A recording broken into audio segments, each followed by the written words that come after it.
Because of the pandemic, people have been home a lot more than normal. Working, learning, eating carryout, playing video games. Pew, pew. Okay. Our pets are loving all this quality time, but as life slowly returns to normal, it's a big adjustment for them. We spoke to a behavior expert at Michigan Humane about the best way to ease our pets back into reality. Pew, pew.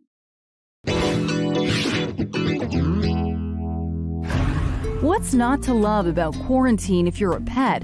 It's easy to get used to spending so many hours with humans, and it's understandable that some pets start to feel anxious when you do leave the house. Sometimes you can see it even before you leave. So when you're preparing to leave, you might see that they're following you really closely. You might see that, you pick up your keys and they start panting or pacing, or they're not able to rest. You might see it when we get home. So when we get home, you might see that they're either really hyper, or you might even have damage to the house. So you might have things chewed up that wouldn't have been chewed up if you were home. You might have them going to the bathroom in the house.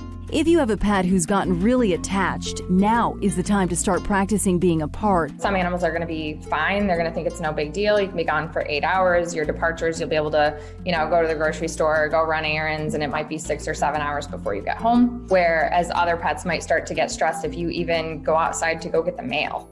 The trick is to change pets' perception of what alone time means for them. Usually it's a little lonely and probably pretty boring when no people are around, but we can help adjust their associations. Make sure that we're providing a ton of opportunities for them to have fun while we're gone. We might be able to offer them, say, 5 different things that they have to be able to choose from when we leave.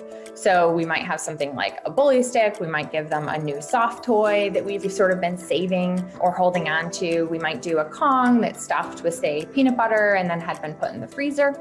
But we want to try to give them as many different things that they can do while we're gone, so they're not just having one thing and then having to sit. Remember, adjusting back to a normal routine may not happen overnight, so be patient. The length of time that it's going to take is going to be so dependent on the animal, so it's going to really vary widely. For one pet, it might be no big deal. It might take a couple of days. For others, it might take months or even longer and might require a little bit more support or intervention to help them. If your dog is still struggling despite your best efforts, consider whether outside help like a dog walker or some time at a doggy daycare might supplement the exercise and stimulation they crave. The goal here is to help our pets feel comfortable and confident being left alone.